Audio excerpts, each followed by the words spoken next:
Secretary of SAS Society, Mr. Rupesh Kamath, our respected Professor Santosh Principal, Professor Santosh Patil, and our respected Vice Principal, Ms. Smriti Ghosh, to the case.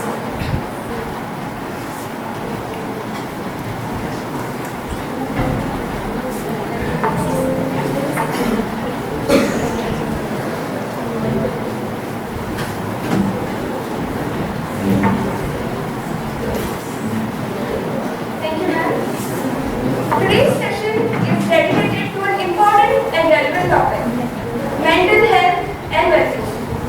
In the fast-paced world we live in today, mental health is often overlooked, and we are fortunate to have an expert with us to shed light on this crucial subject.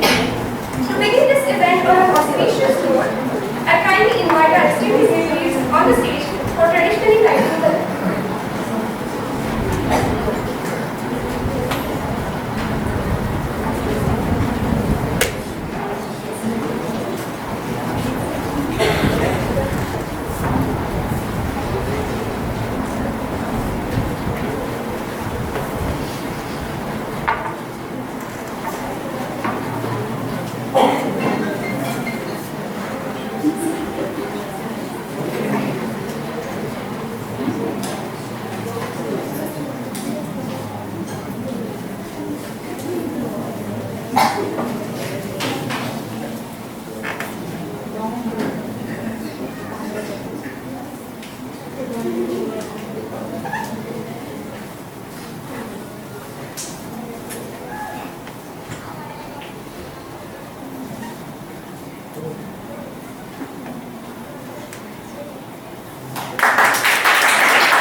Light symbolizes knowledge, wisdom, and positivity, and we hope this session enlightens us all.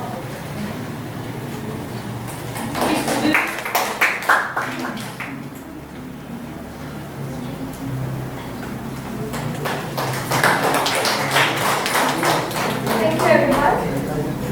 As a gesture of appreciation, we would like to present a potted plant to our guest speaker. May I invite our principal, Professor Santosh Patil, sir, to do the honor.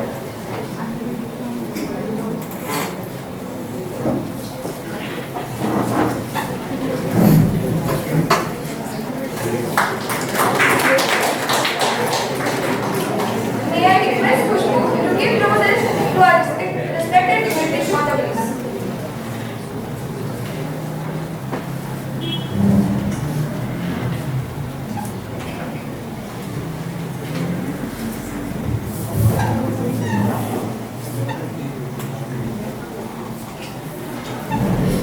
Now I request the Secretary of SAS Society, Mr. Rupesh Kamath, sir, to speak a few words on this auspicious occasion.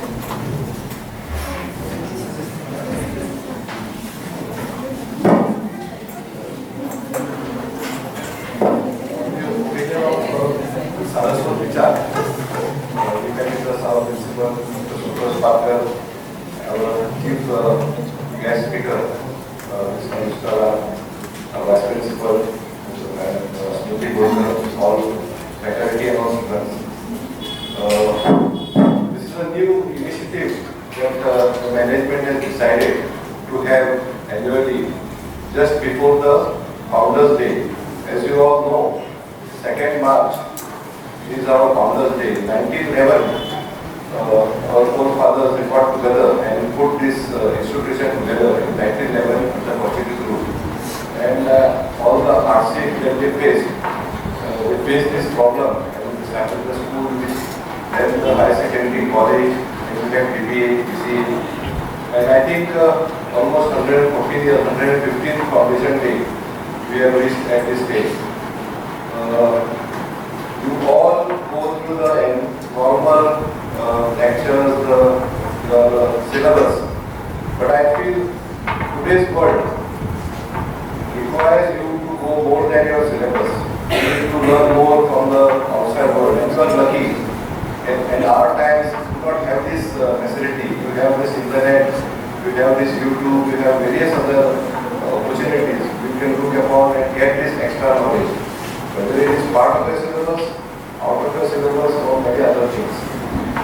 why one more method is to bring expert guest speakers to you, so that you get this extra knowledge which you can use practically in your life. Now you will be graduating, maybe I will wish your students all first, second, third, so some of you will graduate this year.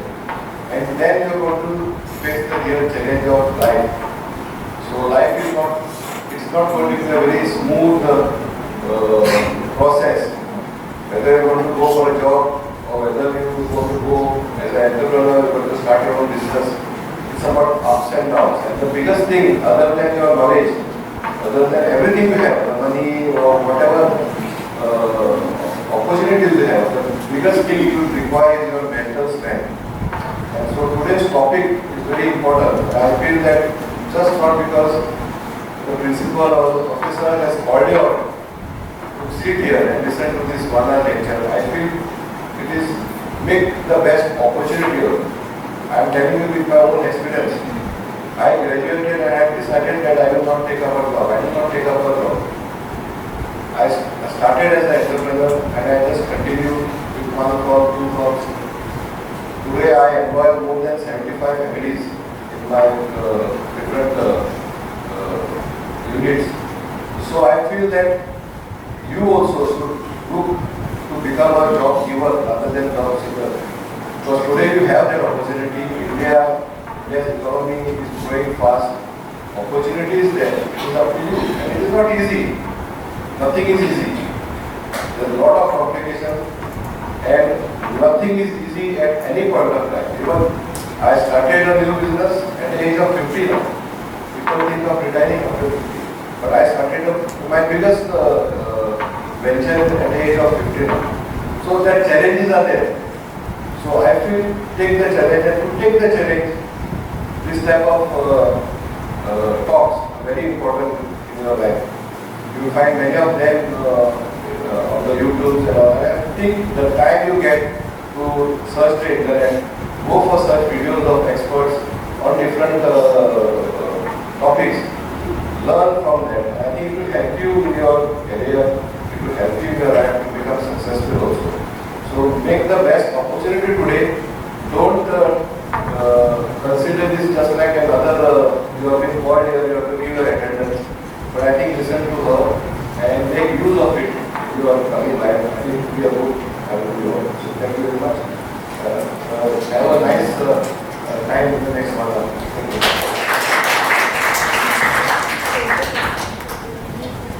Thank you, sir. It is a real pleasure to have esteemed personalities among us. And it is now time to formally introduce our today's guest speaker, Ms. Anushka Lal. To do the honors, I invite our Vice Principal, Ms. Smruti Golkar ma'am, to introduce our resource person.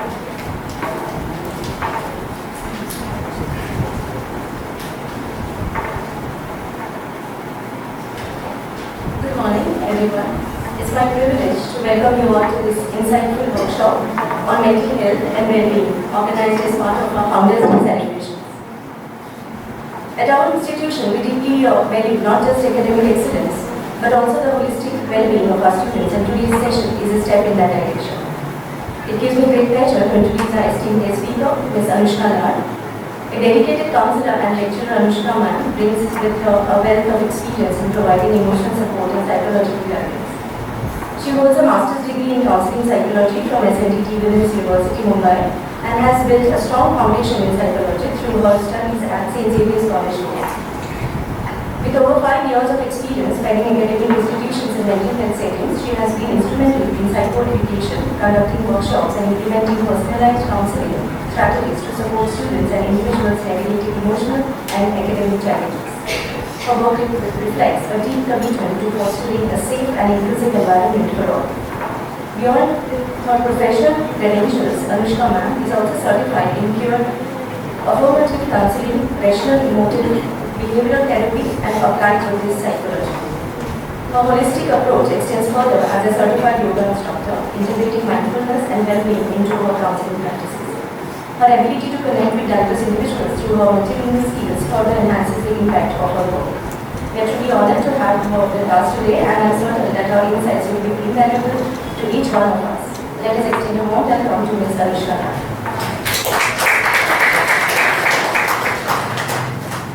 Thank you, ma'am, for that wonderful introduction. I want to take a moment to express our heartfelt gratitude to our esteemed guest, speaker, for taking time out of a busy schedule and to be with us today. Your presence is deeply appreciated. We would like to present a token of appreciation to our guest speaker. May I now invite Mr. Rupesh Kaman sir to present a moment to our esteemed guest speaker, Ms. Anushka Sharma.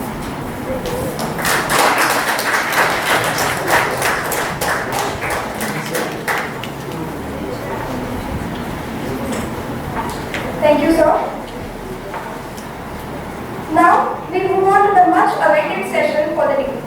Before that, I request all the dignitaries to take their seat in the audience.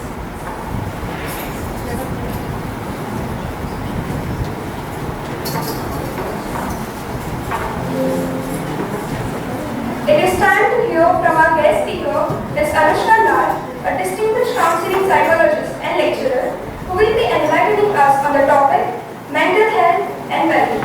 Ma'am, the stage is yours.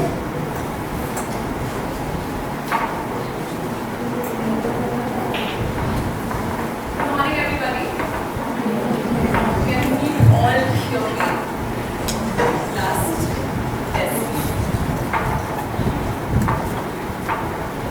Okay, can you hear me now? So I'll be talking a little bit about mental health and well-being today. We'll discuss stress, anxiety, depression, and a little bit about self-care. So the first half an hour, 20 minutes, I'll be telling you all about mental health, its importance, a little bit about what stress is, how does it manifest within us, what anxiety is, what depression is, and then moving on to the later half, we'll talk about self-care and why is it important. To start off with, I would like to hear from you all. Can you tell me one thing that comes to your mind when I say mental health? Just one thing, one word.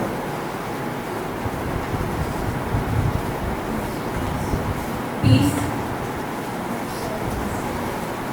happiness,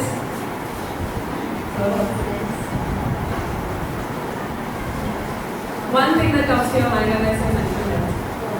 Confidence,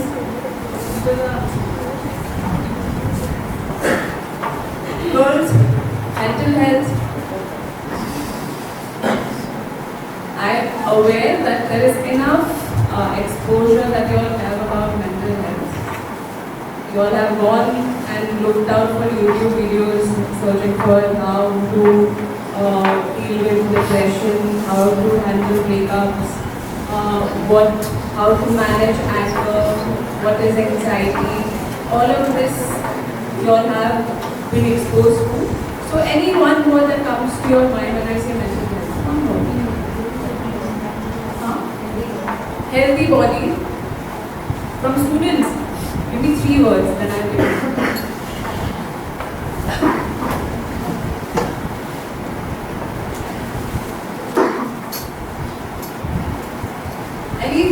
Anybody? 3 words. Emotional intelligence. Come on, guys. Some energy.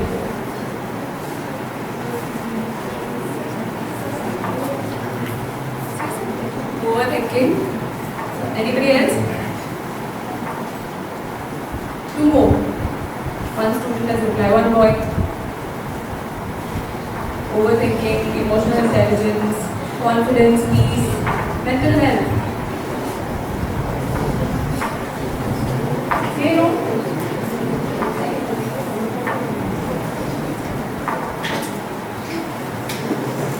Mental disorders, okay. One last.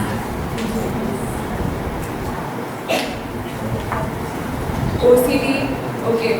I got 3, so I'll start. When we say mental health, like I mentioned, a lot of you all have enough exposure about what mental health is. There are reels being made by influencers. There are so many celebrities that have come out and spoken about mental health. Deepika Padukone, Anushka Sharma, they've come out and spoken about how they've dealt with depression or how they've dealt with anxiety. So mental health is not a word that we don't understand or that we have not heard before. We've all heard the term before and we have a fair understanding of what mental health is. So when we look at mental health, we need to understand that mental health is a spectrum, where you have mental health and wellness on one side of the spectrum, and then you have illnesses on the other side. So throughout your day, you move within the spectrum. That is why mental health is a state. Because throughout the day, your mood also fluctuates. No?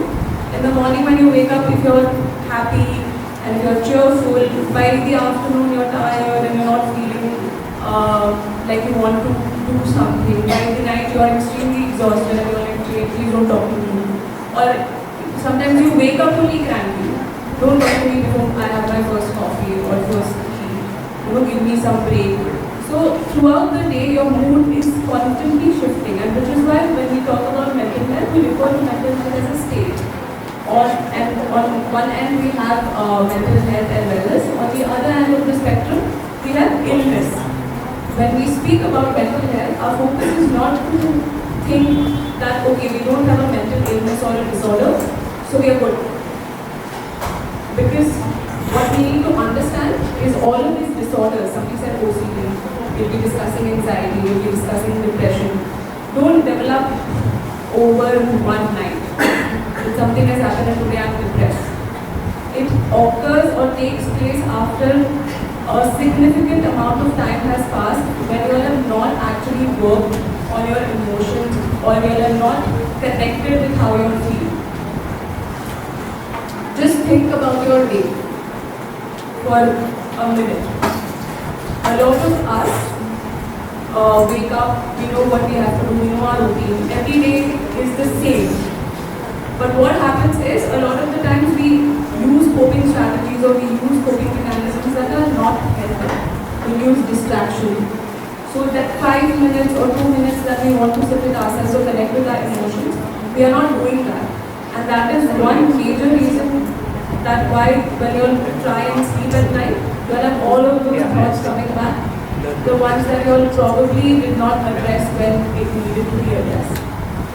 So because constantly you're using some kind of distractions. And today we live in a world where distractions are many. You can use anything. You can use a healthy source of distraction. In the sense, a lot of people say, but I don't consume substances.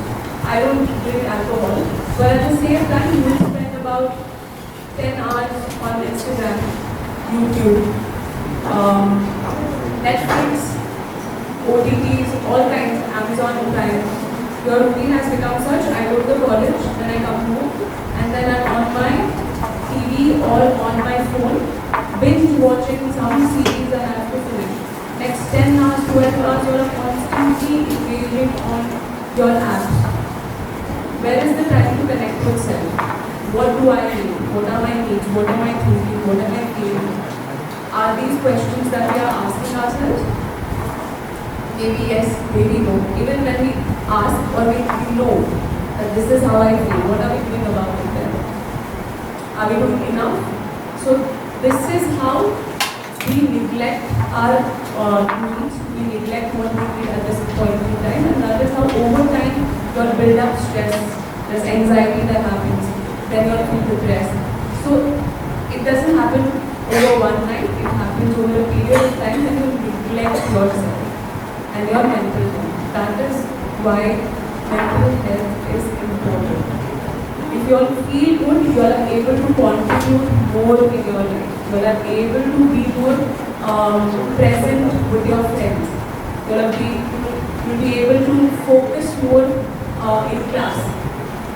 Half of the time what happens is teachers are coming to class, they are teaching you important concepts, but you are stressed about something that has happened at home and you can't pay attention. Or you're constantly sleeping because you've not slept well. You can't focus, you're not able to pay attention. Even 15 minutes of attention now is difficult, especially your lectures post-recess. Like the first lecture you will have your attention 100%. By the second lecture it's around 70. By after recess it's as good as 20. 10%. It's like I don't know what happens after these lectures. It's just not there because your mind is racing. You feel extremely like you use all your energy resources and to understand in the first two lectures that now your capacity is over. Which is why today we'll discuss self-care in the later half on what can you actually do to look after your mental health. Understood? Now,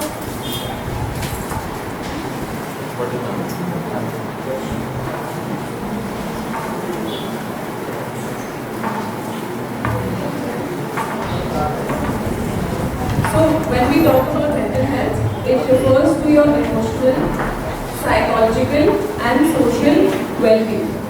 I've already mentioned if you all have a healthy mind, you will be more productive. You will be able to deal with all kinds of challenges that are thrown at you. What are some of the challenges that you all have as youngsters? Exams, ISAs, submissions, EY project, done. Then, relationships, friendships, what to do next in life, career. So many kinds of stressors are already present. Also pressure from social media, what to post, what not to post, who's doing what. So many things to be stressed about. So if you all have a healthy mindset, it will help you to overcome these challenges more effectively. When you all don't have a healthy mental health, you are engaged in behaviors or you all have coping strategies that may not be very good. So you all use a lot of coping strategies like escaping, denial, all of which don't help in the longer run. These are immediate gratification. If you escape, a simple example would be some students who stay absent for an ICA because they are stressing that presentation that they have to do in front of the class. So they are immediately gratifying by not attending that ISA. So now I feel relief that okay, I don't have to stand in front of the class and perform.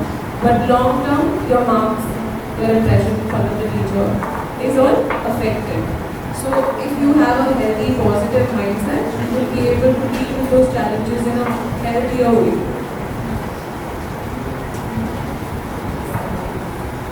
Coming to stress.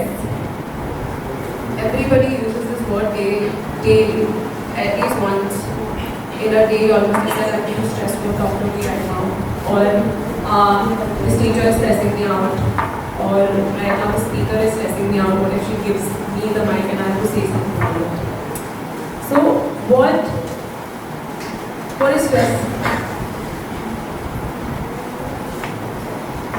What is stress?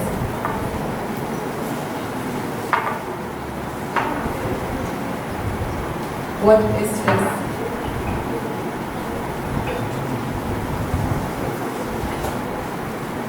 I'll pass the mic.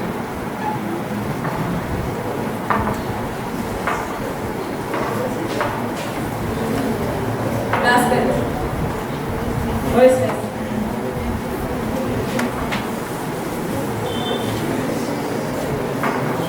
I think you all know what stress is. What is stress? Pressure. Only teachers are answering. Teachers are being good students. What about the students? Are you all say no, ma'am, I was so much in stress that I couldn't complete my assignment. Stress. Come on.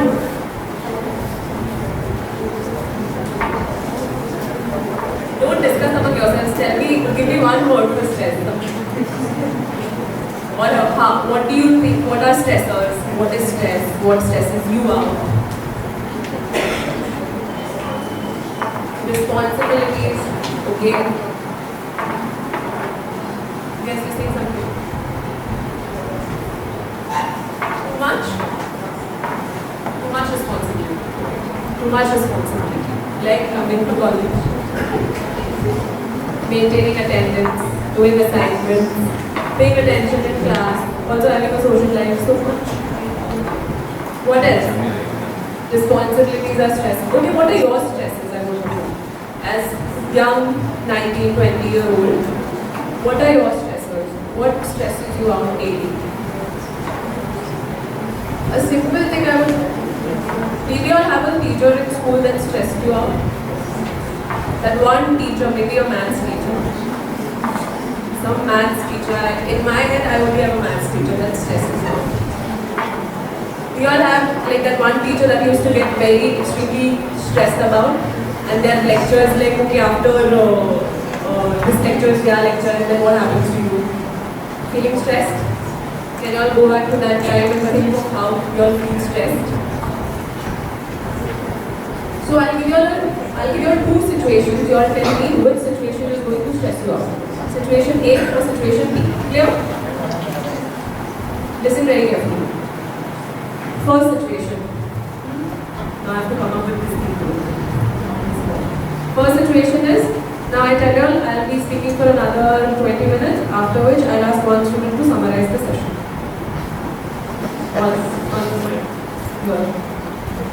Okay, this is situation A. I'll speak and then I will ask one of you randomly to come up here and summarize whatever I've said in this one hour. Second situation, I tell you all that after the session is over, I give you all 2 days and then I want you to write, say, key points that you all took away from my session. And you all email it to me and I'll check and see and be okay. Situation A and situation B. Which situation is going to stress you all? A. Everybody A? Is situation B going to stress anybody out? No. Between the two situations now, that A and B, what is the difference that is causing the stress? What? Time, okay, time, that you all don't have time. Then next, approaching what? Speaking in front of everybody, on the mic, okay, then what else? And what about speaking in front of everybody on the mic is stressing? What if you say something wrong? What if you make grammatical mistakes? What if people laugh at your vocabulary? Yes or no? Or what if you shake with the mic? What else? So time, approaching, perform, like speaking in front on the mic is going to cause stress. Yes? So now, when we talk about stress, you have 2 things to keep in mind. Everybody's stress looks very different. Everybody's ability to perceive stress is also very different. Now, if somebody enjoys being on this stage or somebody likes to talk, they will not find situation A very stressful. For them, it will look as if this is my chance to shine.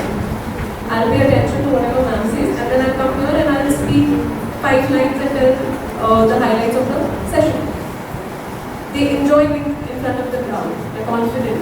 So that would stress them out because their primary appraisal of stress would be I looked at this situation as a challenge and not as a threat. But to all of those who thought of that first situation as a threat, I have to come here, then I will be negatively evaluated by an audience. That has caused you all to think that the situation is a threat for you all. And hence, that situation will stress you out. That is your primary appraisal. That is the first step that takes place in any stressful situation. The situation is never the stress. It's how you perceive that situation or how you are looking at that situation that causes you to feel stressed about that situation. If you feel I have enough resources, enough material to deal with that stress, your stress levels are automatically going to come down. If I tell you all, okay, you have to prepare whatever and give that to me, that doesn't cause stress because you have time, you can chat GPT. You can also tell me more information that I have not mentioned in my slides. So that is, and your evaluation is not taking place in public among a lot of other people. So which is why your secondary appraisal will be, I have enough resources, I can deal with it. So I'm not going to feel stressed. So that is essentially the difference of stress. Stress is your response. It's the natural response to pressures that you all face around you. So how you look at stress, that will decide whether you will feel stressed or about a particular situation or not. That is why some of your friends, even one day before exams when they don't have notes, they are chill. They're extremely chill. Is appraisal. No, doesn't bother. But some, even 2 weeks before exams, if they have not studied, they get extremely anxious about answering that paper. Yes or no? Even as you enter the room, you will see such different behaviors in that examination hall. Some people with books open, studying, revising last minute. Some students are like, "Arey, tell me now what to study. You explain to me this concept right now so that I can write something in the answer sheet." Some people have thought already of how they've cheated in runs. Who will help? So the planning has been on how to cheat instead of what can I study. You know? So that is how our mind works when we are in a stressful situation. Very differently. Each one of you all will have a very different coping mechanism also that you all use.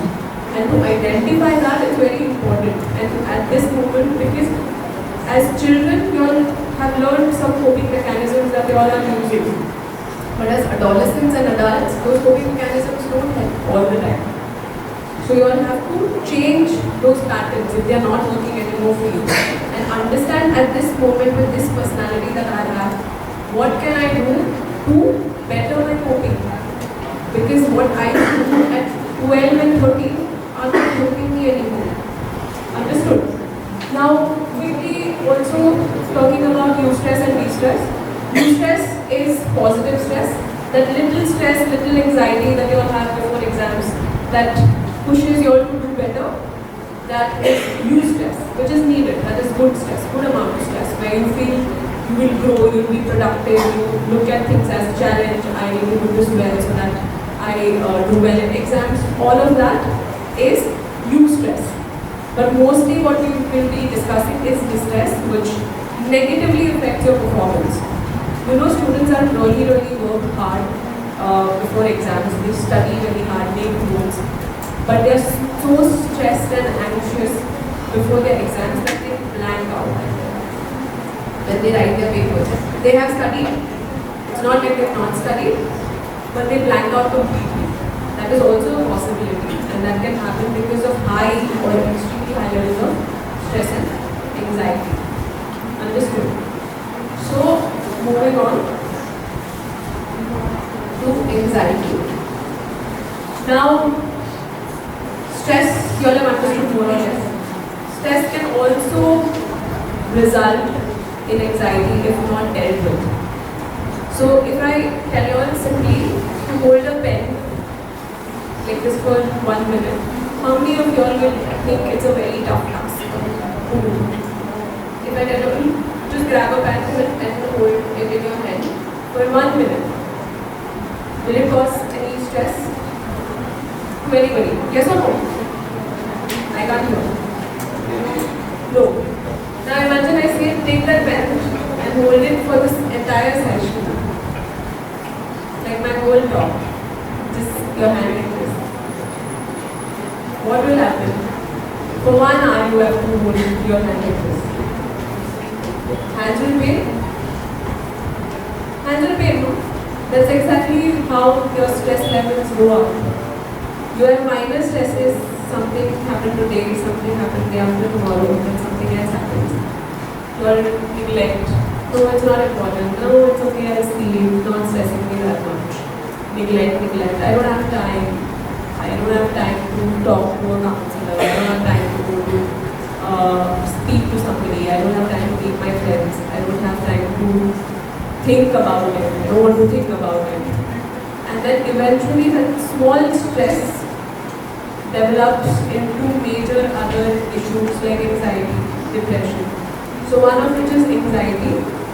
Anxiety is basically constant state of worry. It's intense, irrational fear about something. Like you have this feeling that something bad is going to happen. So it's that apprehension that you have that something bad is going to come out, something bad is going to happen. It's like before presentations you have this thing in your head, I will do badly. There's no way I'm going to do this presentation well. I will forget my lines or something else will happen. So I will not perform well. There is that constant state of do, that I may not do well. So most of us have experienced anxiety at some point in our lives. It could be an exam, it could be a situation at home, it could have been interacting with a friend, something that has caused anxiety. We have all gone through it, so we understand what anxiety feels like. But there's a difference between anxiety and anxiety disorders. Anxiety disorders are more persistent and they affect your ability to function daily. Since most of you all here are sitting, attending class, doing what you are supposed to do, you all may not have anxiety to the levels that match or that you all can be diagnosed for an anxiety disorder as well. Could be possible, we don't know. But most of us fairly understand what anxiety is. So constantly feeling on the edge or going on autopilot, which means I really don't know what I'm doing. I'm doing the same things again and again. It's like a cycle where I don't have time to think. My thoughts are racing. And somebody said overthinking when I spoke about mental, what you all think mental health is.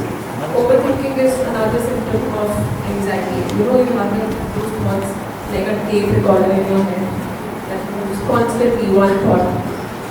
That is what anxiety looks like or anxiety feels like. So constantly worrying.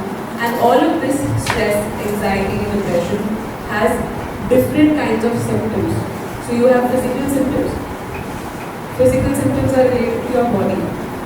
Immediately your heart starts to beat. If I randomly pick somebody up now, your heart will start to beat.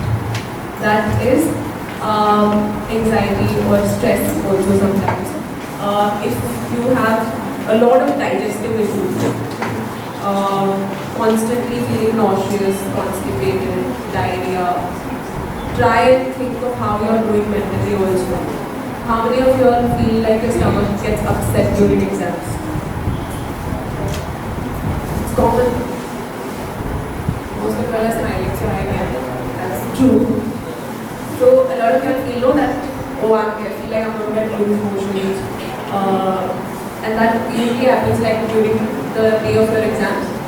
These are all symptoms of feeling nervous, feeling anxious. All of these are physical symptoms. Also extreme fatigue. Fatigue is feeling tired all the time. You know, this is something that I've been hearing from students quite often in sessions, that I'm always tired. In the morning when I wake up, I'm tired. In the afternoon after coming from college, I'm tired. Evening, I'm tired. Extreme fatigue. That is also a sign of stress or anxiety, and these are physical symptoms. Also, immunity getting affected. Constantly, if you're falling sick from time to time, all of those can be associated with having a mental health problem. Then you have psychological symptoms, constantly worrying, emotional symptoms, crying, your behavioral symptoms also. A lot of the times you all feel anxious, but especially in boys and girls, you all express your emotions very differently. So girls, if they are upset, they may cry, they have a breakdown, meltdown, all of these kinds of things. But men usually, because we don't promote men crying, men are supposed to be stronger, men are supposed to be, like those action heroes that don't cry and things like that. So a lot of expression happens in terms of irritability, anger, rage, road rage. All of these are symptoms of men having issues. So they probably won't cry in front of their friends, like how girls find it very comfortable to cry in front of their friends only, and seek help, talk to them about their issues. Men don't usually do. Men brush it off. Whatever. This is usually seen in men. So a lot of the symptoms then become very, in terms of, it comes out in form of aggression, irritability. And you will see these patterns. If you see your interactions with your parents at home, you will know. If you're constantly, snapping at your mom, snapping at your dad, don't tell me this, don't tell me that. So smaller things. Mom, can you give me sugar? Or can you take this out from the fridge and you're snapping at that? Then it's sign that probably there's something that is bothering you and you should be working on it. Understood? So now, because our symptoms are different, some people may have physical symptoms, some people may have more psychological symptoms. Everybody's stress management cannot be 5 things that can help you with stress management. You know, like a lot of Instagram reels you will find, you're 1, 2, 3, 4, 5. They tell you what to do if you are stressed. Some of those generic tips may help you in self-care, but if you understand your stress and how you show stress, you can make stress management, you can have your own tools and techniques that you can use for yourself to manage stress. Understood? If somebody has migraines or physical symptoms a lot more than psychological symptoms, something needs to be done about that. So maybe visiting a doctor, visiting a counselor will help. So when you all know your stress and how you all express stress, that will help you all in coming up with effective stress management strategies. Depression. What is depression? I've told you all stress, I've told you all anxiety. Now coming to depression. Depression is also a very commonly used word. These are all very commonly used words. That's why I've picked this up for you all. Because we use these words day in, day out. And especially because I work with your demographic, I've heard of students going through issues like this, which is why I felt this is adequate for you all to understand. So what is depression?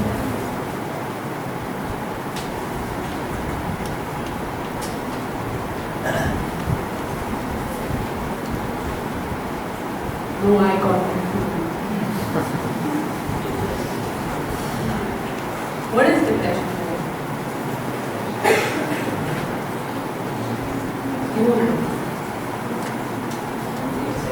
Feeling sad. Okay. Then who else will say? No right answers, wrong answers. You can throw in any answer. Nobody will laugh. For an extended period of time. For an extended period of time. Yes. Anybody else?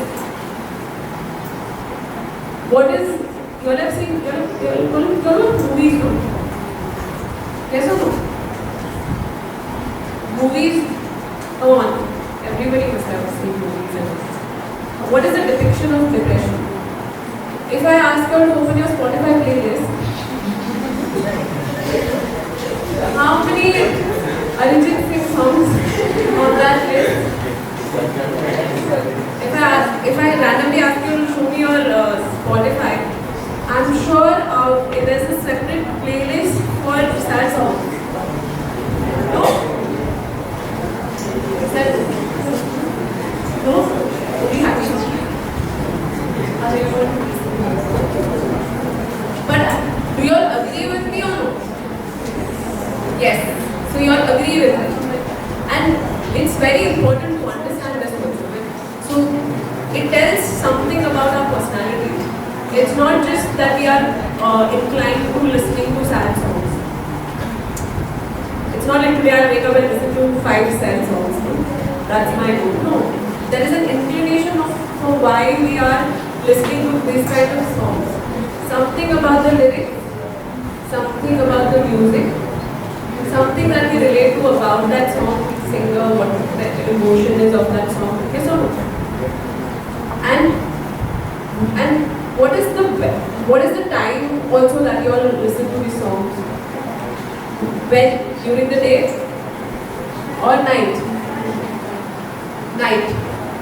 And there are so many research studies that have proven that all of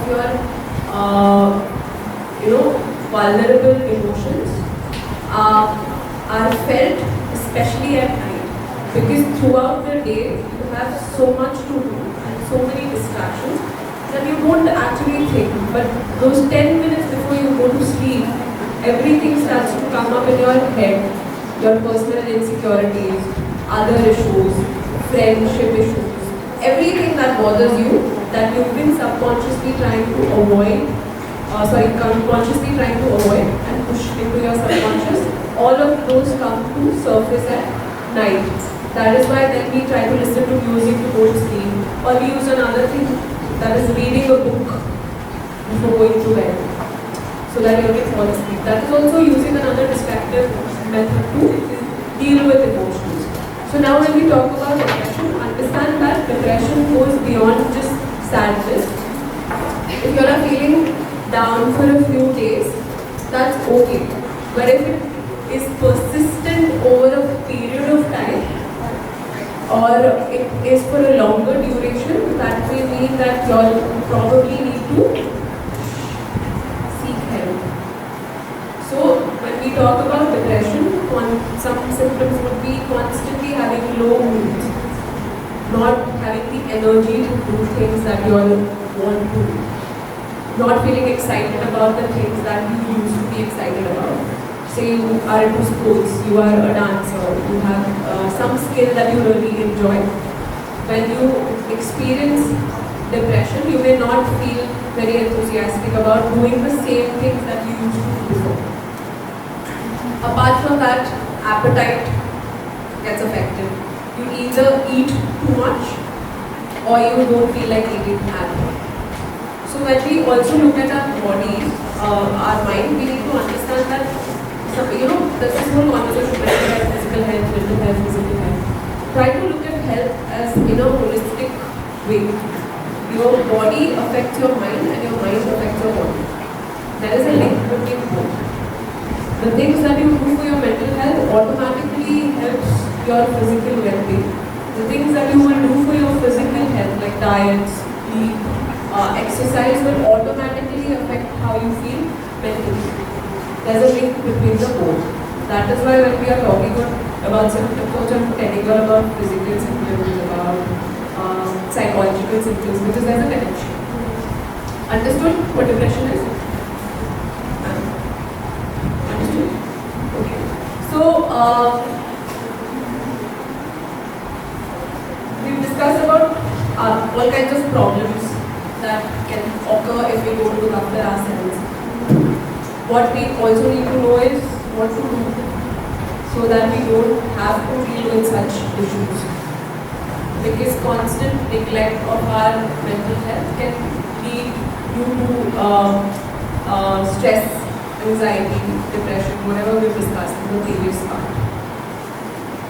If I have to ask each one of you all, what did you do last to take care of yourself? Intentionally, I mean. I'm going to pass the mic now to everybody. So, everybody, all the students are going to tell me I'm going to give you 1 minute also to think. If you all have not done anything, you all can either say didn't do anything or to avoid whatever, you all can come up with something. But say something or something. One thing that you all did to take care of yourself. Intentionally, I do. Like you're talking, I'm feeling something. Let me do this thing to make me feel better. Let's start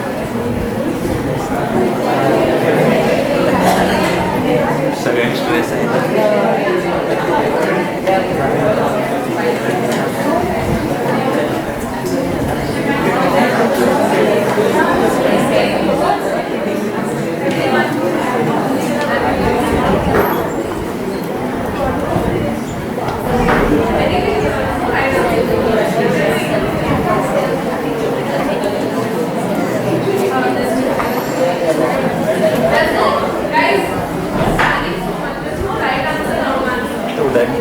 Whatever you all feel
Guys, pay attention, no?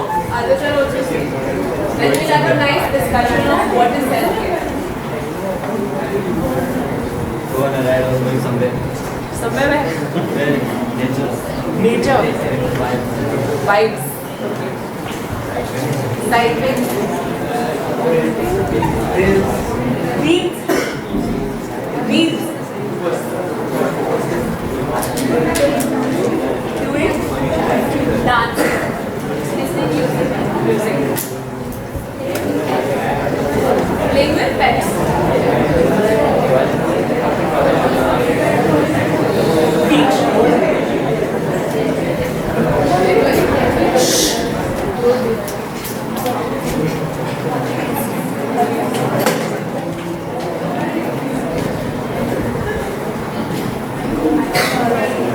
Novels. Sleep. Playing with cat. Sleep. Music, screen time. What? Music.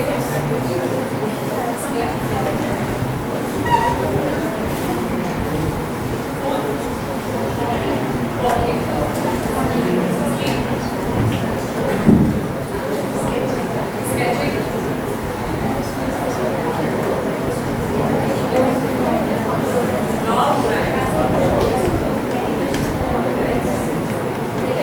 Meditation.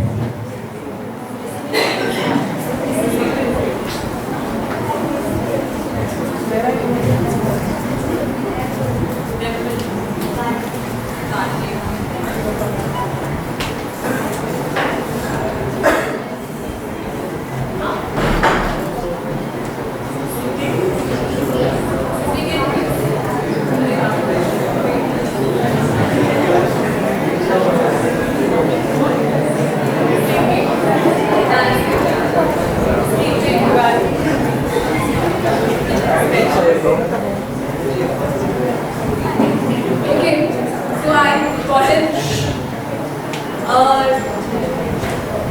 Okay, back.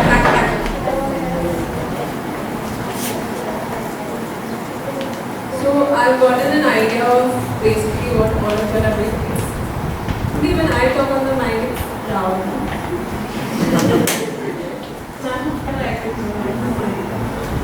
It's a skill, not be all on the mic.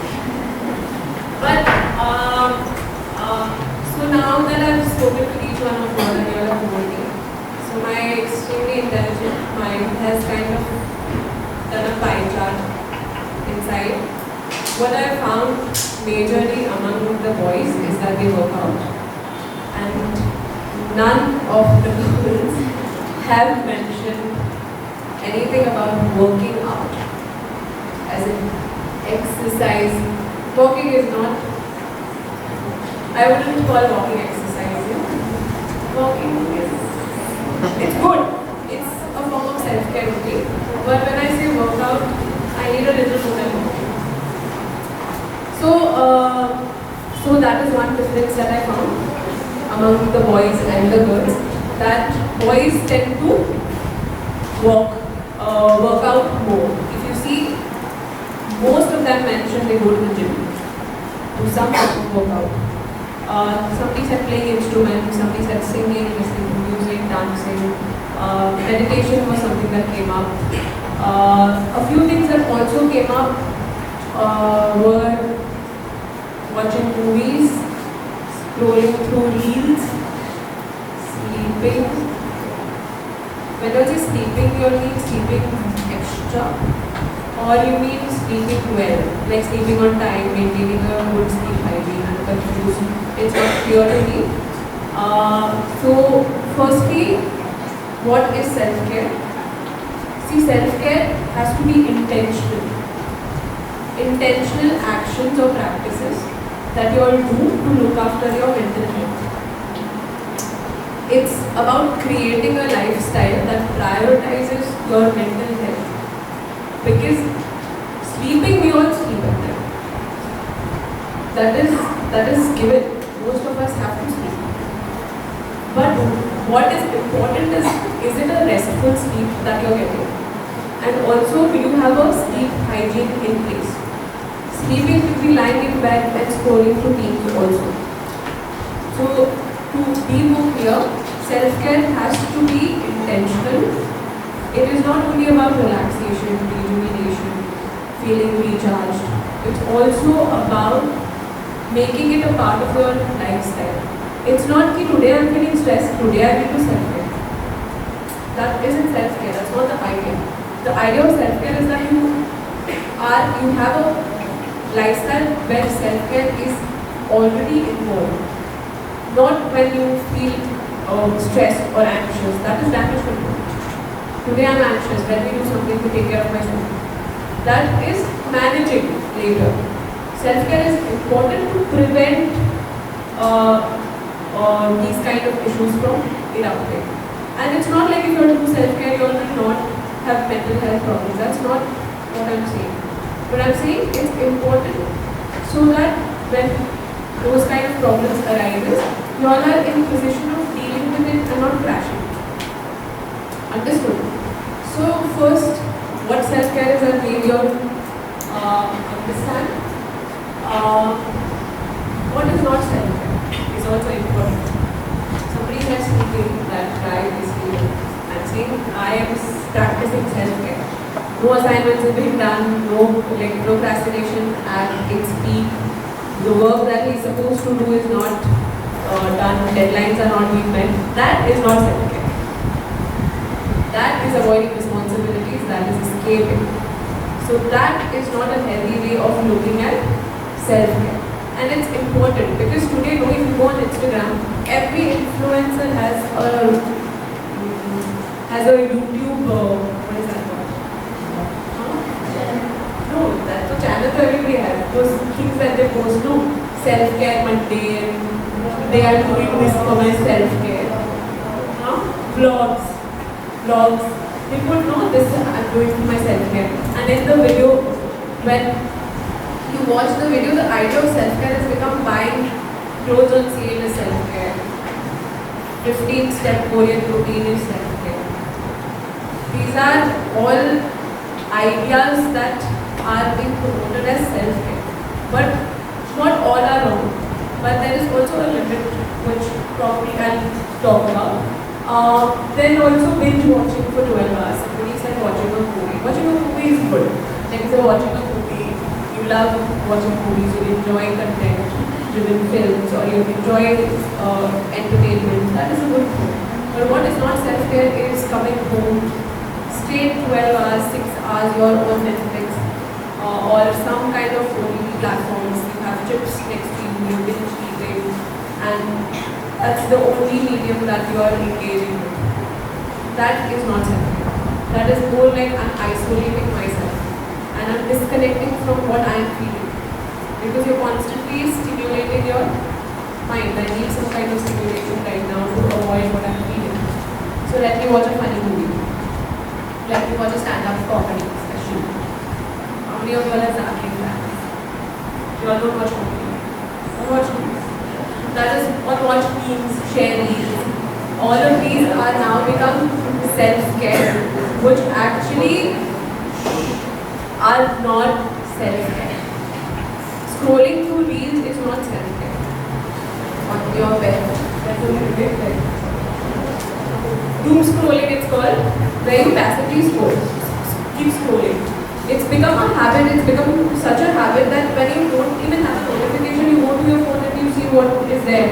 There's no message, there's nothing. The phone has not rang, but you still have this habit of just going from one app to the other, But it starts with Instagram, then it goes to YouTube, then it goes to see WhatsApp, if Facebook is still relevant, Facebook.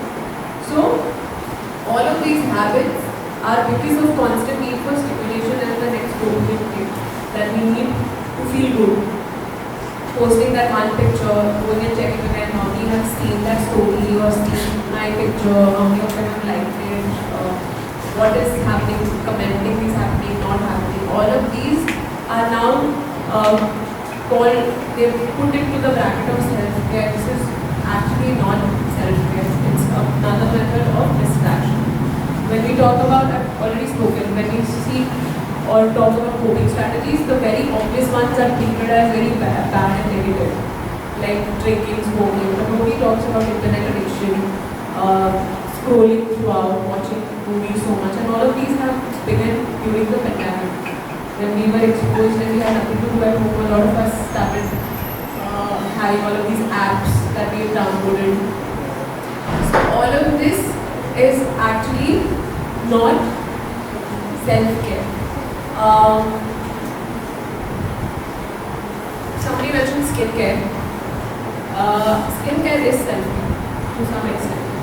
But if I enter your vanity and I see 10,000 creams lying around and 20 serums lying around, and at 20 you have started using anti-aging, then probably it may not be self-care. It's just the idea that a lot of influencers are selling, that you need to buy this product to look good, that you need this to be relevant, that you need this, everybody has to put this. True, this is a form of self-care. But what you're not actually doing is the things that actually is self-care. What you can do emotionally, cognitively and physically, I will explain next. And another thing is retail therapy, shopping. Since when it's normal for us to buy clothes on every sale? Myntra has a sale every Thursdays, Saturdays, Sundays, on Raksha Bandhan, on Diwali, on Valentine's Day, on Eid. So, since when is it normal for us to buy clothes every week? And this is something that I also experienced when I was working as a counselor. That there was a student who had come to me and who had attendance issues, were not coming to class. And I had to ask what was happening. And she actually mentioned that I was not coming because I only had like 4 pairs of outfits that I'm wearing regularly to college. And in my class, in my friend circle, my friends don't repeat their clothes for a month. So 30 pairs of clothes for a month. And because I have 4 and they are not trendy outfits, they're worn off, I don't feel like I can come on campus or be in class. Now you all are given office. So you all don't have that struggle. But I'm just thinking of the thought process that goes behind, the student mindset of how important it is.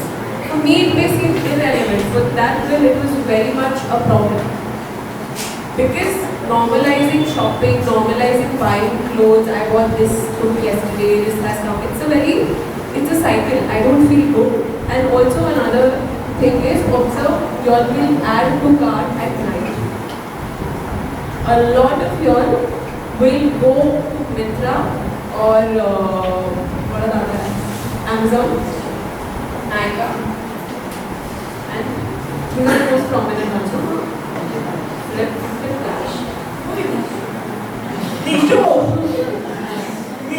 Meesho is trending. Meesho. And that also happens at night when you are trying to sleep and you can't get sleep. So one app opens. Instagram is done. You're done looking at the world, reels. Now next one, shopping cart. And then you'll add. And then you'll step out again trying to control the urge of not buying it. But then you'll feel like, but it's come down to another 200 bucks. Like it's come down to 200 bucks. Now if I buy it, I'm saving on money. So then you buy it. And then you have that wait period till when your order comes in. That anticipation of how this outfit is going to look on me.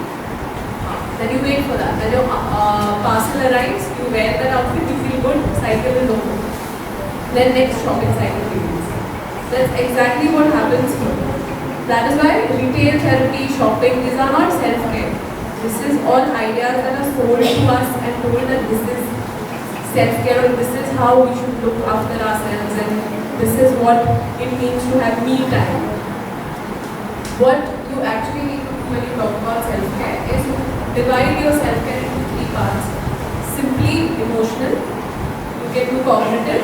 Cognitive is everything to do with thinking, decision making, so the way you think, the way you decide.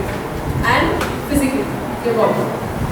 For your emotional self-care, you can rely on things like seeing a counselor. You'll have a counselor on campus.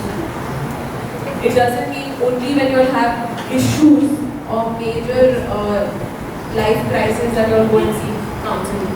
If you all want to understand self-care better, if you want to understand what will work well for you, you can work with a counselor. Both of you all can collaborate and come up with your own self-care toolkit. That could help. Second thing that would be good if you all are working on your emotional self-care is to journal. Journaling how you all are feeling, talking to a friend, making connections socially as opposed to only connecting on WhatsApp or social media. Meet people, talk. When you talk, you also get insights on how you are feeling. Understood?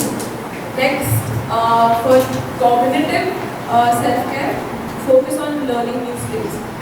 Some of you all said you all are learning how to play an instrument, or if you are learning a new skill, say dance, something that is going to help you. If you are going to explore your creativity, that is a good way to look at your cognitive self-care. Physical could be working out, gym, diet also. A lot of you all only consume processed foods and sugars.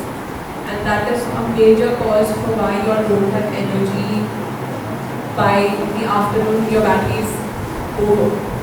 Because more sugar, more insulin spike, more energy, and then energy is dropping. And then you all don't have energy to actually do things that you all want to do. So try and avoid processed chips, sugar, have a balance.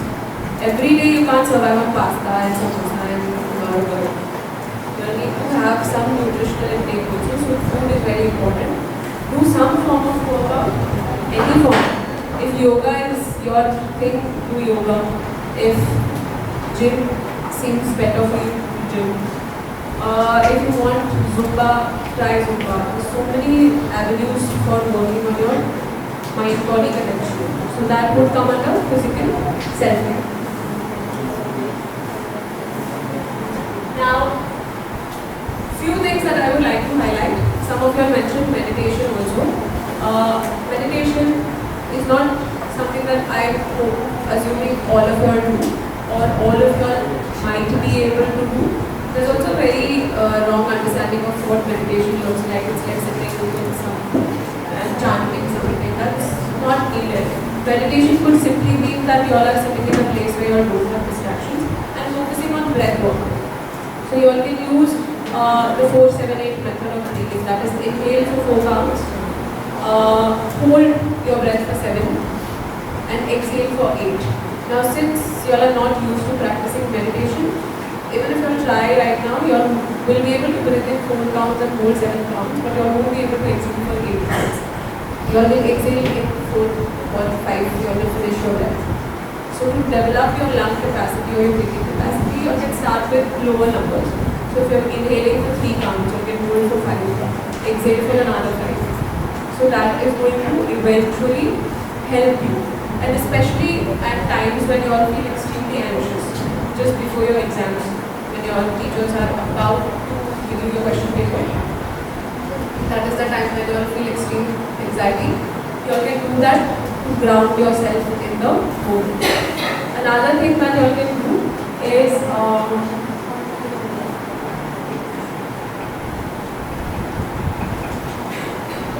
grounding method, very popular.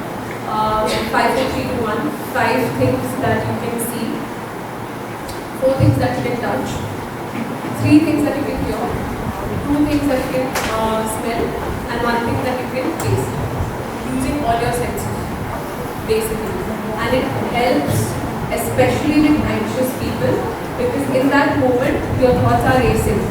So it's a very good technique to interrupt your anxious thought pattern. If you are at home and feeling extremely anxious, practice this grounding method when you try to get back to your present by thinking about 5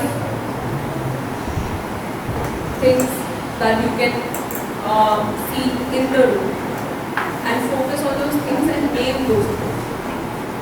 Move on to your other senses. 4, 3, 2, 1. That will bring back your ability to be in the present moment. Another thing is cognitive restructuring. I'm throwing words, but I'll just tell you all what it means. A lot of you all may have certain negative thoughts that are very prominent. Say, I'm not good enough.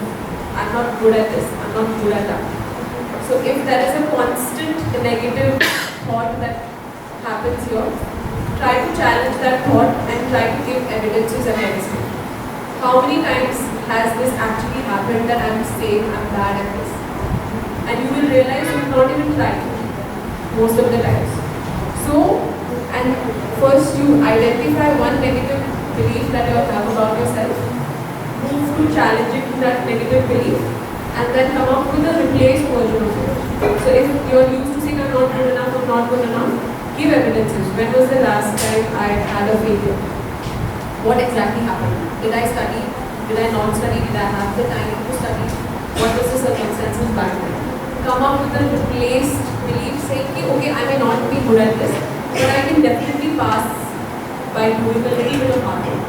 Maybe collect notes well in advance. Prep for it.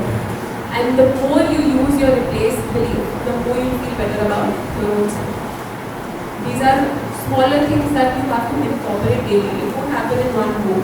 As like today I have a negative thought only, today I'm going to say this. It will not happen. You have to change the way you think about your own self throughout.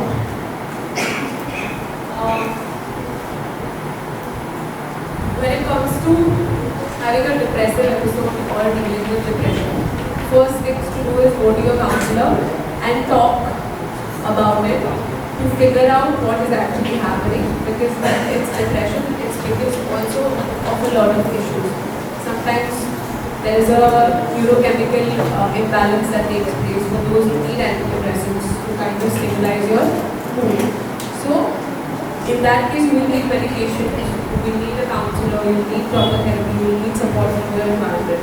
That will give you a holistic way of dealing with your problems.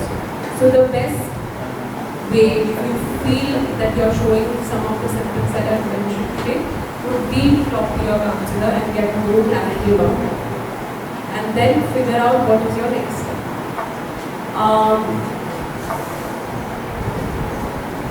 Now, since I've already spoken about self-care a little bit, there's an exercise that you all can do at home today. One thing is you all need to build your own self-care toolkit. Just like everybody's stress is different, everybody's way of managing stress and looking after themselves is also going to be different. So the self-care toolkit that works for one person, you can't just be like, okay, I'll also do the same thing. You may be like, but it doesn't help me. I've spoken about journaling. Most of your mental health professionals will tell you journaling. And then you're like, but I'm doing journaling, but I don't think it's helping me. I'm writing every day at night before going to bed, after waking up, but it doesn't seem to do anything. That's because the prompts that you are using on the journal may not be helpful to you. You think of prompts that you want to write in your journal. There's also techniques of journaling. Sometimes you have a prompt, sometimes there are existing prompts that you can write on. If you need a little more structure. Sometimes you can free flow write. That is, write whatever you feel like. Have your own prompt. That is also okay. So it's not like how you are journaling. You need to understand why I'm journaling. That can be, that can work for some, but for some it may not work. So then those people can find other things to do. So you will say 3 to 5 activities that can help you look after yourself. And each one of y'all will have a very different self-care toolkit. So make a toolbox of sorts just to make it more fancy. Write 3-4 things. Add what you're doing for your emotional well-being. Add what you're doing for your cognitive well-being. Add what you're doing for your physical health. In each category, put 2 things and see if you can incorporate it in your lifestyle. If you're putting sleep as a way of self-care because you're not sleeping well, make a proper sleep hygiene, which means if I know I'm going to be, if I want to sleep by 10:30, create a routine around your bedtime. That means I'll probably switch off my notifications by 9:30. At least half an hour before my bedtime, I don't want any blue light. There is a reason. The first thing, if you open your message, if it's a bad news, your day is ruined. The last thing when you read before going to bed, if it's not a nice thing to read, your sleep is ruined.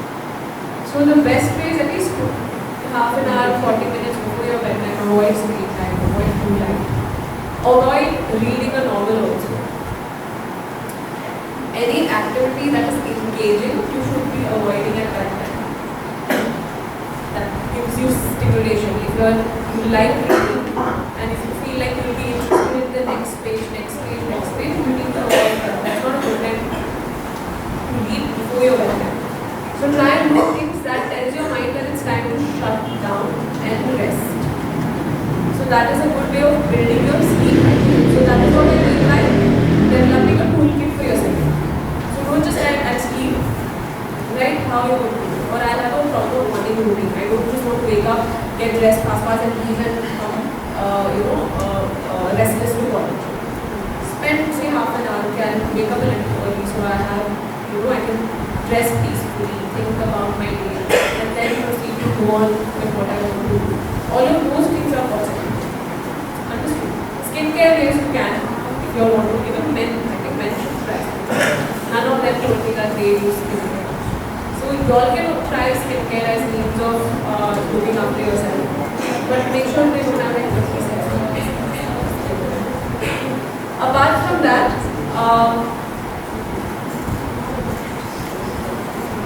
this is what I wanted you all to do. So think about strategies that help you manage stress, boost your mood and eating balance in your life. Draw a toolbox. Fill it with at least 5 things that you can do. And you don't have to build all of it today only. Today only I'm going to do self-care to repeat and tomorrow I'm going to create it. You need to first analyze your own self. What is my stress? What does it look like? What are my targets?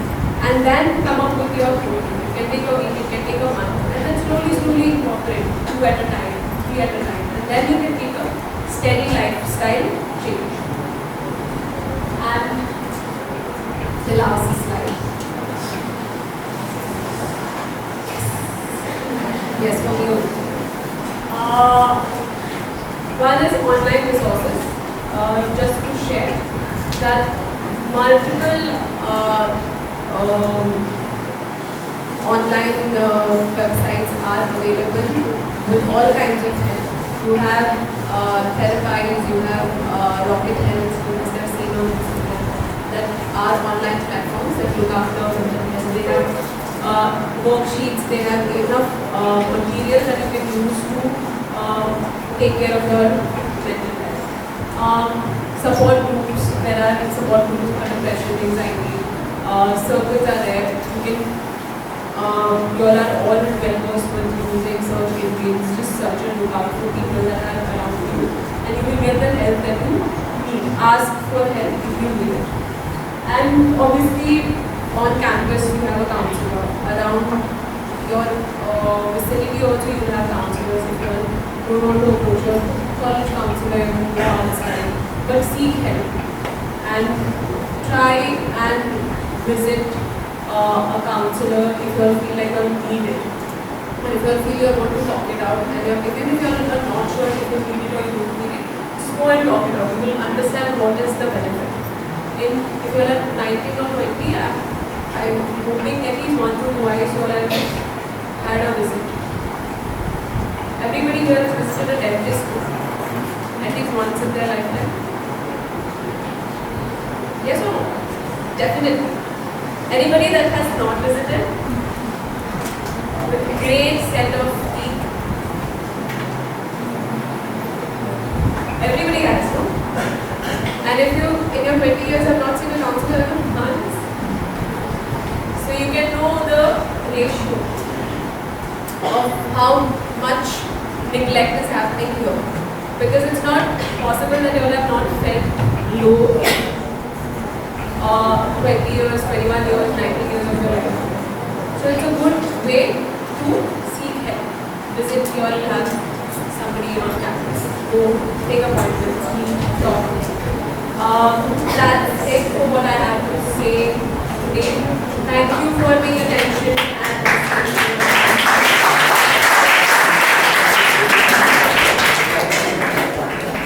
Thank you so much, ma'am, for that enriching and thought-provoking session. With this, it is time to express our gratitude to all those who have contributed in making this session possible. To propose one of thanks, I invite our librarian, Dr. Shobha Karikar, to acknowledge and appreciate the efforts of everyone involved.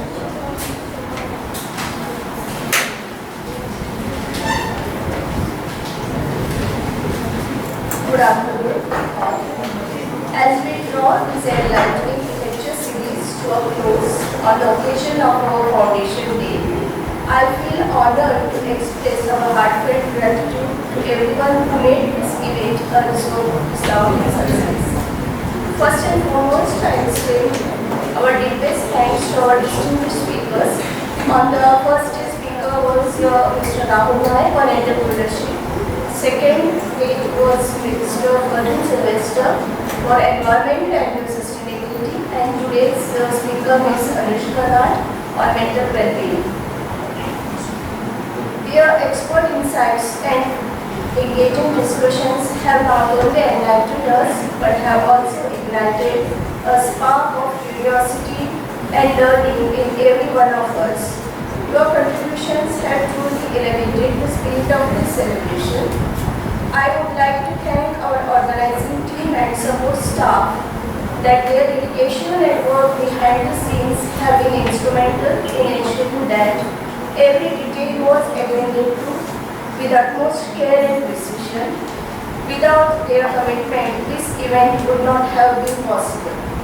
A special note of thanks to our principal, vice principal, management members. Their presence has added immense value to our celebration, and we are grateful for their support and encouragement. To our faculty and staff, thank you for your continuous efforts in nurturing and inspiring us.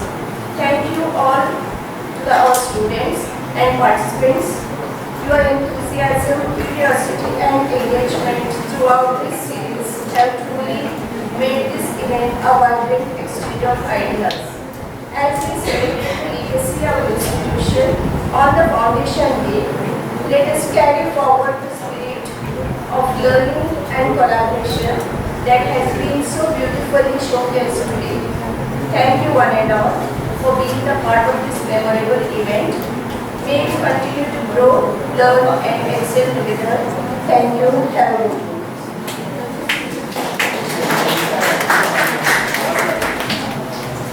Thank you, ma'am. With this, we formally conclude today's event. Thank you everyone for being part of this wonderful discussion. Wishing you all a wonderful day.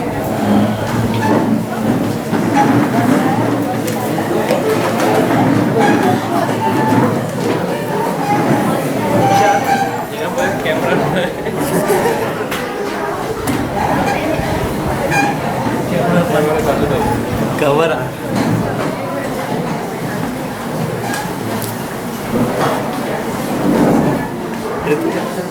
फिर